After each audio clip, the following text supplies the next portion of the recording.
Todd. Well, I want to see if y'all don't mind. First of all, just got an opportunity to go in and hand the Territorial Cup to Frank Cush. And again, just very grateful to him. I'm proud to lead the program that he built. He gave it a little kiss. He was pretty excited. He came and met with me a couple times this week, and it really just kept emphasizing to me the importance of it. So our former players, very grateful for the emails and the motivation they gave our guys, and all the, like I said, all the fans, very, very proud of them. Coach Erickson texted us tonight and congratulated our players, and I want to thank him for leaving this program in such good shape and with such great young people that he brought here, and I want to thank him for his words, and I told the players that too. Todd, how important was this win to validate what you're doing to the fans, to the media, to your players? It's the most important. You know, that's one of the things that as I went in and talked to our fans and I talked to our boosters and everybody. This is the game. It's the most important thing for us, obviously in recruiting, obviously, and for our former players, for our fans, everybody. And it was big, not only winning, but how we won. And if you think about the development of these guys and where they were and where they are now, I mean, I thought tonight was just an unbelievable example of their character and their resolve. And, you know, I'm usually the guy giving the motivational talks. At the beginning of the fourth quarter, I got them all up, and Brandon and Cameron stepped in, and I didn't say anything. And they said, we're going to win this game. And so it's huge. It's huge for us.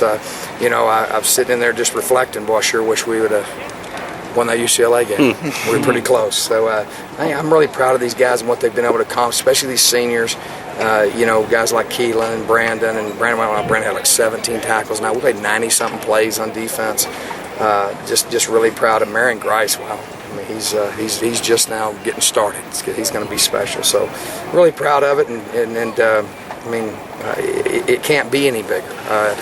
Just like on the other end of it, if we wouldn't have won, it would have been the worst thing that could have happened. So this is definitely a must. That's the first check on the list of the fans when I talk to them. This game, Coach, you better win this game.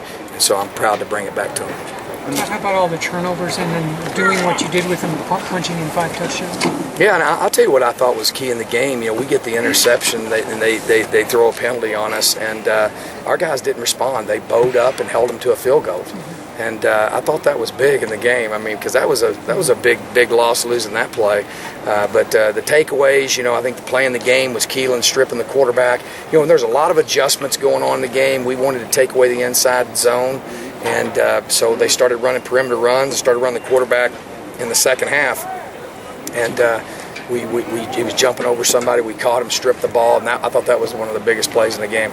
Did you have anything special on the punt block?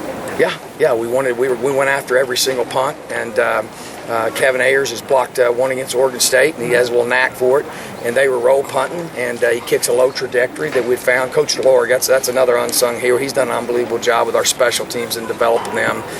You know, I thought our punting, golly, Josh was unbelievable tonight, flipping the field. But that was huge. The block punt was huge as well.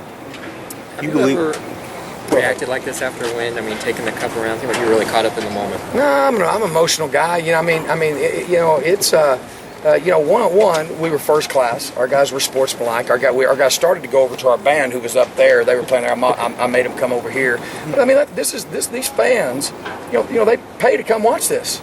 This is their team, and all I want them to do is be able to touch the Territorial Cup. You know, that's a pretty special trophy. That thing's been around for a long time, and so I just wanted them to know I appreciate them. I appreciate them coming down here. I could hear them during the game, and I'm proud to be their coach, and I'm just being who I am. Do you believe in momentum? Heck yeah, man. There's no doubt about it. I mean, I liked, you know, obviously, you know, last week was our guys really responded, and that was big to get off that skid. But you know, our guys, even during the 4 games, our guys never flinched. I never thought that they had lost any momentum with them at all. You set it up in Corvallis. Yeah, I don't think I'd lost them at all, and so. These guys, you know, they wanted to come here and they wanted to win tonight, and I think this gives us great momentum going in the bowl. And I'm gonna tell you, we're not going to bowl; we're going to win, and that's big. That's the next big step. But I want to enjoy this one right now, and I'm elated. I'm just thrilled to death. Will Sutton had a few injuries he was battling, but he still had a. Yeah, I can't tell you how. So many of these guys, we are so thin. They came in and had to work on him 3 times to get him where he could play. He's going to be really, really sore. It wasn't his knee; it was his foot, and he's going to get X-rays right now. So he's tough. He was not. He was playing, and that's where our guys were. Junior was the same way. They refused to lay down, to stay down, and a lot of our guys, man. I mean, I know we did not practice all week in pads because our guys were pretty beat up, and especially those defensive guys. They play a lot of snaps, and played 90-something tonight with unbelievable heart. And obviously, I know Marion was the MVP, and my MVP was Brandon McGee. 17 tackles. The leadership that he showed on the sideline was phenomenal, man. It was a great night for the Sun Devils. What were you able to do to throw masculine in this game? Yeah, attack. That's one of the things I feel like we've established this year. We wanted to come in and establish who we are. I think people can see our identity as a defense. We're one of the top teams in the country in pressuring the quarterback. We're number 1 in sacking the quarterback coming in this game. 2 at getting TFLs, one of the top teams in the country, and getting interceptions and takeaways. I'm really proud of what we've been able to accomplish, and I think we have an identity. Obviously, you see, I thought Taylor's leadership and how he played tonight was exceptional. And we definitely established a personality, I think, as a football team, and laid a great foundation.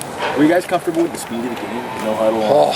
It's fast, huh? It's like, I'm used to it because, but they definitely go faster than anybody we've played, and it's like an anxiety attack for 4 hours. Is what I tell you. And I don't know why I do this, because. I still coach a little bit. I don't just walk around, so I still work with defense a little bit. But it was pretty hectic to say the least. And but our guys did a great job. I didn't see one guy tapping out, and the pace was grueling because both teams were going pretty fast. How do you think your secondary responded after getting those pass interference and holding calls? Yeah, our guys were bumping them, and we were stoning them at the line of scrimmage, and I don't know, maybe we're just competing, and sometimes you're going to get those, I guess. But we talked about it over there, and they said, "Coach, hey, naturally, our guys are saying that they're just bumping them square and in front, and the ball's being thrown, and so sometimes the timing of that you can have those, but we're going to play aggressive, and so I don't want my guys. I told them, I said, hey, we're going to keep doing it. I don't know if you guys noticed, we bumped almost every single down, and pretty good receivers on the other side of the ball, and I thought that was pretty impressive. I think how these guys have played all year, those 4 defensive backs has been, 8th in the country from a group that was 108th in the country last year. It's pretty impressive what they've been able to do. And these kids, they deserve the credit. They've done a great job. Speaking of secondary, Robert Nelson, very quiet season until tonight. Yeah, I was proud of Robert. I told him, I said, hey, we're going to take our best guy and put him on their best guy. He did. We put him on Hill, and he covered him. And it was phenomenal. He got 1 pass interference, but I'm really, really proud of him. He has got unbelievable ability. He's just raw. He's not played, and as he plays, he's gonna get better and better and better. And he had a phenomenal game tonight. I mean, I thought that was big in the game, and he was man to man every single down. How much do you think it grew in this atmosphere playing against Hill? Yeah, I think it was big. I think that you got to get in there to know you can play against those guys, and I think Iribor and Carr really help him because they counsel him and talk to him, say, hey, man, once you get in there, you realize you can cover these guys. And our secondary, I'd go over the sideline and say, guys, do I need to mix some zone in? And they said, Coach, if you want to play coverage 0, play it. So they're pretty confident now. I didn't do a lot of that. we did some of it. We blitzed a little bit and went and took some chances, but you guys good? It was good.